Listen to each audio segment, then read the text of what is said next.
नमस्कार। आज मैं भगवान शिव शंकर के परम भक्त की कहानी सुनाने वाली हूँ। एक गांव में एक गरीब किसान रहता था। उसके एक बेटा और एक बेटी थी। बेटी बड़ी थी और बेटा छोटा था। वह और उसकी पत्नी अपने दोनों बच्चों की शादी करके इस संसार से चल बसे। बेटी की शादी बहुत अमीर घर में हुई थी। उसके पास बहुत धन था, नौकर चाकर भी थे। धन की बिल्कुल कमी नहीं थी। बेटा बेचारा बहुत गरीब था। वह दिन भर खेतों में काम करता, फिर भी घर का खर्चा पूरा नहीं हो पाता था, तो वह अलग से मजदूरी भी करता। उसके पास कोई भी धन संपत्ति नहीं थी। वह प्रतिदिन कमाता था और अपने परिवार का पालन पोषण करता था। जिस दिन उसे कोई काम नहीं मिलता, उस दिन उनके पास खाने के लिए कुछ नहीं होता था। जिस दिन मेहनत करता था, उसी दिन घर में चूल्हा जलता था, नहीं तो घर में चूल्हा नहीं जलता था। उसकी पत्नी भगवान शंकर की बहुत भक्त थी। वह बहुत ही नियम कर्म और पूजा पाठ करने वाली थी। वह प्रतिदिन भोलेनाथ के मंदिर जाया करती और वह पहले मंदिर की सफाई करती, फिर भोलेनाथ की पूजा करती थी। भगवान भोलेनाथ में बहुत ज़्यादा श्रद्धा और विश्वास होने के कारण उसे अपने गरीबी से कोई शिकायत नहीं थी। घर की हालत चाहे जैसी होती थी, फिर भी वह पूजा पाठ जरूर करती थी। गरीब होते हुए भी उसके बच्चे बहुत संस्कारी थे और वह थोड़े में भी गुजारा करके अपने पति के साथ बहुत खुश थी। दूसरी तरफ जो उसके पति की बहन थी, अपने अमीर होने के कारण वह बहुत घमंडी थी। भाई की गरीबी के कारण उसके साथ रिश्ता रखने में उसे शर्मिंदगी महसूस होती थी। उसे लगता था कि मेरा भाई मेरे बराबर नहीं है। वह अपने भाई और उसके परिवार से मिलना भी पसंद नहीं करती थी। एक बार बहन की ननद की शादी थी। उसने अपने सभी रिश्तेदारों को शादी के लिए आमंत्रित किया, लेकिन अपने भाई की गरीबी के कारण उसको शादी में नहीं बुलाया। भाई को जब इस शादी के बारे में किसी और से पता चला तो उसे अच्छा नहीं लगा, परंतु उसने अपनी पत्नी से झूठ बोल दिया कि मेरी बहन की ननद की शादी है, मुझे उसमें जाना है। तब उसकी पत्नी ने कहा, तुम्हारी बहन ने तो बुलावा तो भेजा ही नहीं है और ना ही कोई आमंत्रण आया है कि हमें निमंत्रण किया गया हो। तो इस पर उसके पति ने कहा कि नहीं नहीं, मेरी बहन ने मुझे निमंत्रण दिया है, इसलिए मुझे वहाँ जाना चाहिए। इस तरह अपनी पत्नी से झूठ बोलकर अपनी क्षमता के अनुसार उससे जो भी संभव हो सका वह कपड़े और उपहार लेकर अपनी बहन के ससुराल के लिए चल पड़ा। जब वह अपनी बहन के ससुराल पहुंचा तो उसके उस गरीब भाई पर किसी की नज़र नहीं गई, परंतु जो उसकी अमीर और घमंडी बहन थी, उसने उसे खिड़की से झांक कर देख लिया कि उसका भाई आया है। लेकिन वह उसे देखकर पीछे हट गई और सोचने लगी कि मैंने तो भाई को शादी में निमंत्रण ही नहीं दिया था, फिर भी आ गया है। उसे भाई को अपने घर देखकर अच्छा नहीं लगा। तभी उसकी देवरानी ने उसके भाई को देख लिया और वह दौड़ी दौड़ी अपनी जेठानी के पास गई और कहने लगी, दीदी तुम्हारा भाई आया है। तब वह अपनी देवरानी से कहने लगी कि द्वार पर मेरे जेठ और ससुर बैठी हैं, इसलिए मैं नहीं जा सकती, मुझे उनसे शर्म लगती है। तुम मुझे यह बताओ कि मेरे भाई का वेश कैसा है और वह क्या लेकर आया है। तब उसकी देवरानी कहने लगी कि दीदी, तुम्हारे भाई ने तो बहुत ही मैले से कपड़े पहने हुए हैं, जो जगह जगह से घिसे हुए हैं। उनके हाथ में एक थैला भी है जिसमें कुछ रखा हुआ है। यह सुनकर उसकी बहन ने कहा कि तुम जाओ और मेरे भाई को पीछे के दरवाजे से घर के अंदर भेज देना। अब उसकी देवरानी गई और उसके भाई को पीछे के दरवाजे से भेज दिया। भाई आते हुए रास्ते भर सोचता रहा कि वह बहुत दिनों के बाद बहन से मिलने आया है, तो बहन मुझसे मिलकर बहुत खुश होगी।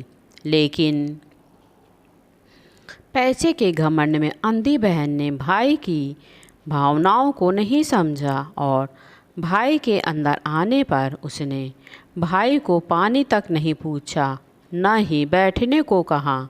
उससे यह भी नहीं पूछा कि उसका हाल कैसा है, परिवार में सब कैसे हैं, भाभी और भतीजे कैसे हैं। इससे उल्टा वह उससे कहने लगी कि तुम यहाँ पर किसने बुलाया है और यहाँ क्यों आए हो। वह भाई को ताने मारने लगी और कहने लगी कि तुम इस फटीचर हार में मेरे यहाँ आए हो, यहाँ आकर तुमने मेरी सारी इज्जत खराब कर दी है। तब भाई कहने लगा कि बहन, मेरा तुमसे मिलने का बहुत दिल कर रहा था, लेकिन मुझे नहीं पता था कि तुम मुझे देखकर खुश नहीं होगी। बहन कहती है कि ठीक है, अब तुम आ ही गए हो तो मेरे साथ आओ। यह कहकर वह अपने भाई को एक कमरे में ले जाती है और उस कमरे में उसे बंद कर देती है और कहती है कि जब तक मैं ना कहूँ तब तक तुम इस कमरे से बाहर मत निकलना। बेचारा भाई पैदल गया था, भूखा प्यासा था, लेकिन बहन ने उसकी खोज खबर नहीं ली। धीरे धीरे 2 दिन बीत गए। बहन ने दरवाज़ा नहीं खोला। शादी में काफ़ी रिश्तेदार आ गए थे और घर मेहमानों से भरा हुआ था। मेहमान तरह तरह के भोजन पकवान खा रहे थे, लेकिन कमरे के अंदर भाई बेचारा भूख प्यास से तड़प रहा था।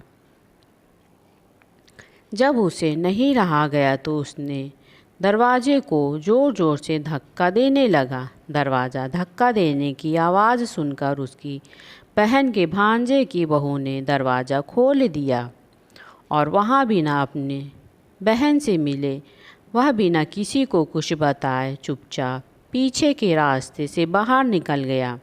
वह कुछ समझ चुका था कि उसकी बहन उससे मिलना नहीं चाहती है और न ही उसके साथ भाई बहन का रिश्ता निभाना चाहती है। उसे तो अपने पैसों का बहुत घमंड था, इसलिए वह गरीब भाई की इज्जत नहीं करना चाहती थी। भाई बेचारा 2 दिन से भूखा प्यासा था। इस हालत में वह वहाँ से निकलकर अपने घर की ओर चल दिया, लेकिन भूख प्यास होने के कारण रास्ते में आते हुए उसके पैर लड़खड़ाने लगे। चलते चलते वह बीच बीच में बैठ भी जाता और फिर चल पड़ता। ऐसा करते करते और भूख प्यास से चलते वह बिल्कुल अधमरा सा हो गया था। अंत में जब उससे सहन नहीं हुआ तो वह बेहोश होकर गिर पड़ा। अपने भक्तों को हमेशा ध्यान रखने वाले भोलेनाथ और माँ पार्वती सारा दृश्य देख रहे थे। माँ पार्वती ने कहा कि यह तो बेहोश हो गया है। तब माँ पार्वती ने भगवान शिव से कहा, इसकी पत्नी हमारी भक्त है, हमारी पूजा अर्चना करती है, हमारी पूजा के बिना भोजन भी नहीं करती है। यह भूखा प्यासा है, भोजन पानी के बिना तो यह मर जाएगा। हमें इसकी मदद तो करनी ही पड़ेगी। अगर हम इसकी मदद नहीं करेंगे तो कौन करेगा। भगवान भोलेनाथ ने कहा, देवी आप चिंता मत कीजिए, हम इसके पास जाते हैं। भगवान भोलेनाथ ने साधु का रूप धारण कर लिया और माता पार्वती ने भी एक बूढ़ी औरत का रूप धारण कर लिया। इसके बाद वह दोनों वहाँ प्रकट हो गए और माता पार्वती ने उसका सिर अपनी गोद में ले लिया और बोली, बेटा आंखें खोलो। भगवान भोलेनाथ और माता पार्वती की कृपा से उसकी बेहोशी एकदम ख़त्म हो गई और उसने आंखें खोल दी। जब उसकी आंखें खुली तो उसने एक बूढ़ी माँ को अपने पास देखा, तो वह बूढ़ी माँ से कहने लगा कि आप कौन हैं। तब वह बूढ़ी माँ उससे कहने लगी कि मैं इस जंगल में रहती हूँ और जब मैंने तुम्हें गिरते हुए देखा तो मैं तुम्हारे पास चली आई। उससे बोली कि बताओ तुम्हें क्या परेशानी है। बूढ़ी माँ के इतना कहते ही वह बेचारा फूट फूट कर रोने लगा। माता पार्वती ने उससे पूछा, बेटा क्या हुआ, तुम रो क्यों रहे हो। तब वह माता से कहने लगा कि मैं अपनी बहन से बहुत प्यार करता हूँ। मेरी बहन की नंद की शादी थी, उसने मुझसे शादी में नहीं बुलाया, लेकिन मैं भाई होने के नाते जाना ज़रूरी समझा। मैं जैसे तैसे किसी से पैसे उधार लेकर जो भी मुझे संभव हो सका वह लेकर मैं अपनी बहन के घर गया, लेकिन मेरी बहन ने मेरे साथ कैसा व्यवहार किया मैं किसी को बता भी नहीं सकता। इसके बाद उसने सारी आप बीती उस बूढ़ी माँ को सुना दी और रोने लगा और कहने लगा कि जब मैं घर जाऊँगा तो मेरी बीवी बच्चे पूछेंगे कि आप वहाँ शादी में गए थे, वहाँ से क्या लेकर आए हो, तो मैं अपने बच्चों को क्या जवाब दूँगा। वह सोच कर ही मेरी जान निकली जा रही है। यह सुनकर बूढ़ी माँ ने कहा कि बेटा चिंता मत करो, थोड़ी दूर हमारे साथ चलो, वहाँ मेरा बगीचा है। तब बूढ़ी माँ कहती हैं, बेटा मेरे बगीचे में तरबूज और ककड़ी लगे हुए हैं, तुम तरबूज और ककड़ी तोड़ लो और अपने थैलों में भरकर अपने घर ले जाओ। तब वह बोला, हाँ माँ, यह ठीक रहेगा। उस बूढ़ी औरत की बात मानकर उसने अपने थैले में तरबूज और ककड़ी तोड़कर भर लिए और अपने घर की तरफ चल पड़ा। वह अपने घर पर पहुंचा तो उसकी बीवी बच्चे भाग कर आते हैं। उसके बच्चे सोचते हैं ज़रूर पिताजी कोई अच्छी चीज़ लेकर आए होंगे, उनका थैला भरा हुआ दिखाई दे रहा है। बुआ तो वैसे भी पैसे वाली हैं, इसलिए बुआ ने हमारे लिए ज़रूर कुछ अच्छे उपहार भेजे होंगे। यह सोचकर बच्चे अपने पिता को घेर लेते हैं। उसकी पत्नी भी हाथ में पानी का गिलास लेकर आती है और कहती है कि दीदी ने ऐसा क्या दे दिया है कि थैला भरा हुआ है। अब वह बेचारा अपनी पत्नी को क्या बताता। वह कहने लगा कि जो भी दिया है वह सब थैले में ही रखा है। यह कहकर वह वहाँ से बाहर चला जाता है। उसकी बीवी थैले को खोलती है तो देखती है कि उसमें एक तरबूज और ककड़ी रखे हैं जो बिल्कुल सोने की तरह दिखाई दे रहे हैं। यह देखकर वह आश्चर्य में पड़ जाती है कि नंद ने तो बहुत ज़्यादा दे दिया है। उसे अपने भाई का दुख और गरीबी देखा नहीं गया होगा, इसलिए नंद ने इतना ज़्यादा दे दिया है। वह तरबूज काटने लगे तो उसमें क्या देखती है कि तरबूज में बीजों की जगह हीरे मोती चमक रहे हैं। जब उसका पति घर आया तो वह उससे कहने लगी कि दीदी ने क्या दे दिया है। उसका पति यह सोचकर शकपका गया कि अब उसकी पत्नी कहेगी कि शादी में तो लड्डू पेड़ा बर्फ़ी जैसी चीज़ मिलती है और तुम यहाँ खीरे ककड़ी और तरबूज लेकर आए हो। तो वह कहने लगा कि ऐसा क्या भेज दिया है, मैंने तो देखा तक नहीं है। तब बोली कि ज़रूर दीदी को तुम पर दया आ गई होगी, देखो उन्होंने हमारे लिए कितना धन भेजा है। इतना धन भेजने की क्या ज़रूरत थी, ज़रूर उनसे अपने भतीजे और भाई का दुख नहीं देखा गया होगा। हमारी नंद कितनी अच्छी है, उन्होंने हमारी दरिद्रता को ही दूर कर दिया। इस तरीके से वह बहुत पैसे वाले बन गए। अब काफ़ी दिन हो गए थे। उस गरीब भाई ने यह राज अपनी पत्नी को नहीं बताया और पत्नी के मन में तो यही था कि हमें ननद की वजह से ही पैसे वाले हुए हैं। उधर उसकी ननद तो अमीरों के घमंड में चूर थी। उसने कभी यह जानने की कोशिश भी नहीं की कि मेरा भाई मुझे बिना मिले ही भूखा प्यासा चला गया था। वह कैसी और किस हालत में होगा, उससे तो उसे कोई लेना देना नहीं था। उधर भाई की पत्नी उस पर जोर देकर कहने लगी कि जब हमारी दीदी ने हमारे लिए इतना कुछ किया है तो तुम अपनी बहन को इतना चाहते हो तो तुम जाओ और उसे कुछ दिन के लिए यहाँ लेकर आओ। वह भी कुछ दिन अपने मायके घूम जाएगी। तब उसका भाई कहने लगा कि ठीक है, मैं अपनी बहन को लेने जाऊँगा। अब भाई के पास भी काफ़ी पैसे थे। वह अच्छे कपड़े पहनकर तैयार हुआ, बहन के लिए अच्छे अच्छे उपहार खरीदे। यह सब लेकर अपनी बहन के ससुराल की तरफ चल दिया। जब वह अपनी बहन के घर पहुंचा तो फिर उसकी देवरानी ने उसे देखा तो वह भागकर उसकी बहन के पास गई और अपनी जेठानी से कहने लगी, दीदी तुम्हारा भाई आया है। तो फिर वह घमंडी बहन कहने लगी कि मेरा भाई आया है तो किस वेश में आया है। उसकी देवरानी कहने लगी कि तुम्हारा भाई तो रेशमी वस्त्र पहने हुए है और काफ़ी सारे उपहार लेकर आया है। तब वह कहने लगी कि दरवाजे पर मेरे जेठ ससुर बैठे हैं,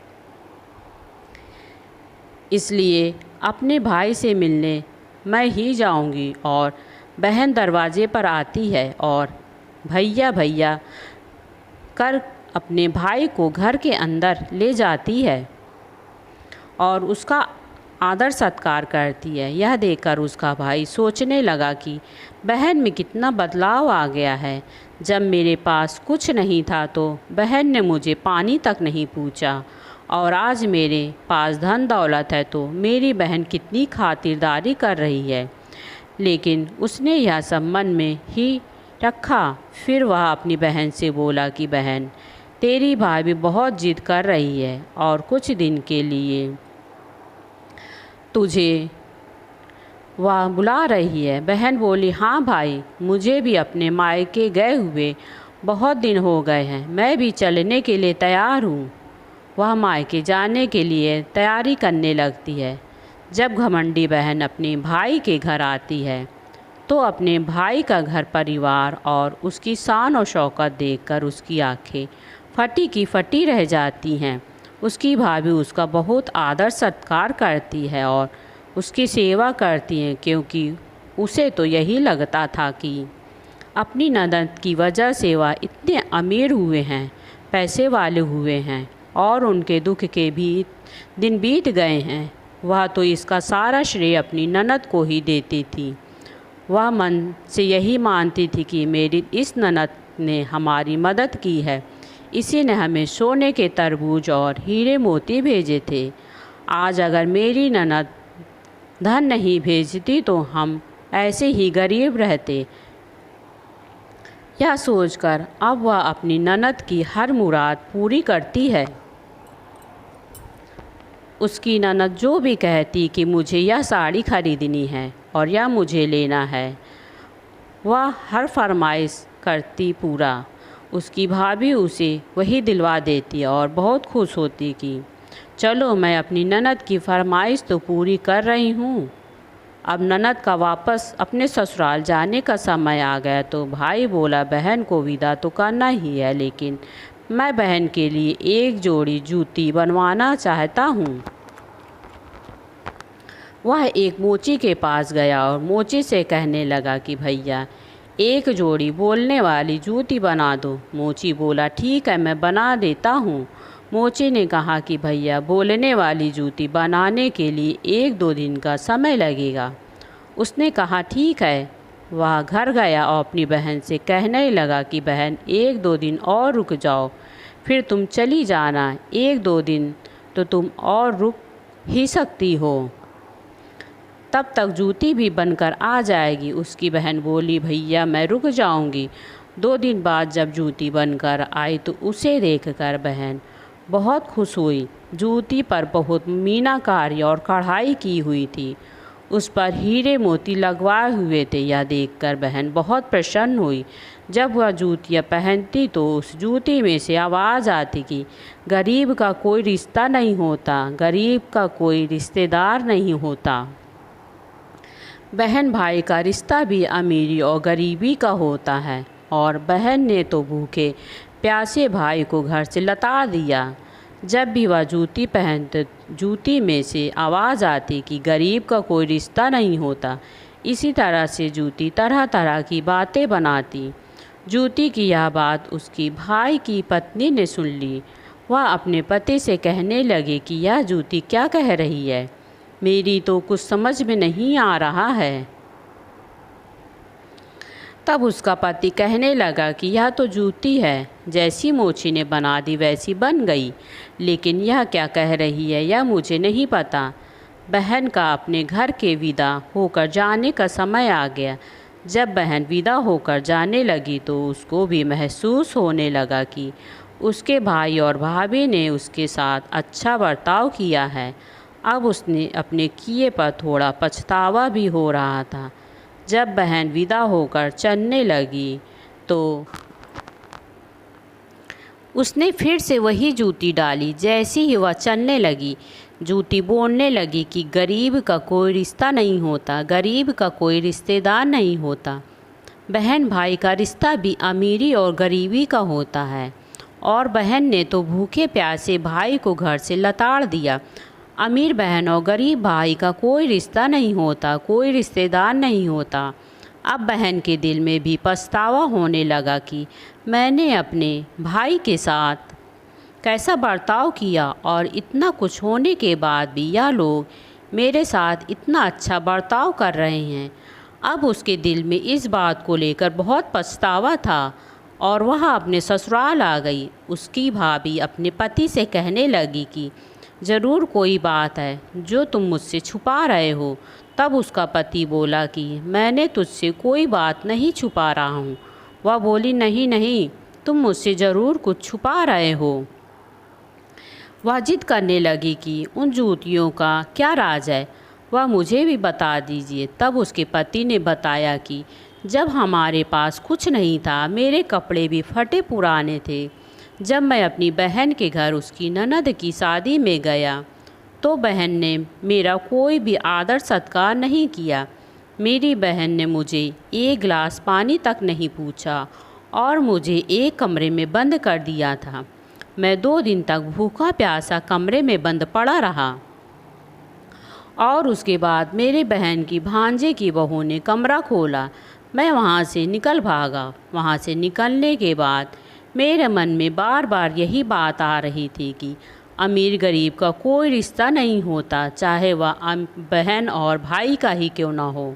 वहाँ से निकलकर जब मैं चलता हुआ जंगल में पहुँचा, वहाँ बेहोश होकर गिर गया। तभी वहाँ एक बूढ़ी माँ और एक साधु बाबा के साथ वहाँ आए और उन्होंने मुझे पानी पिलाया। मेरी सारी कहानी सुनी तो मैंने जब उन्हें कहा कि मैं बहन के घर से शादी से आ रहा हूँ, मैं अपनी बीवी और बच्चों को क्या मुंह दिखाऊंगा। तब उस बूढ़ी माँ ने कहा कि मेरा बगीचा है, तुम बगीचे में से अपने थैले में तरबूज और ककड़ी भर कर ले जाओ। मैं वही तरबूज और ककड़ी भर कर लाया था। उस बूढ़ी माँ और साधु बाबा के कारण ही हमारी हालत गरीबी से अमीरी में बदल गई। मेरी बहन ने हमारी कोई मदद नहीं की और ना ही उसने हमें कोई धन दिया है। उसकी पत्नी कहने लगी, मैं तो आज तक यही सोच रही थी कि मेरी ननद की वजह से ही हम पैसे वाले हुए हैं।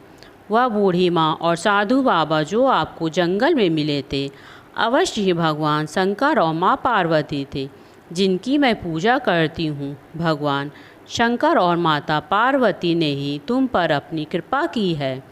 उनके कारण ही हम गरीब से अमीर हो गए हैं। तब उसका पति कहने लगा कि तुम ठीक कह रही हो, लेकिन फिर भी अपने मन से कोई बैर मत रखो। वैसे तो हम अपनी बहन की वजह से ही पैसे वाले हुए हैं।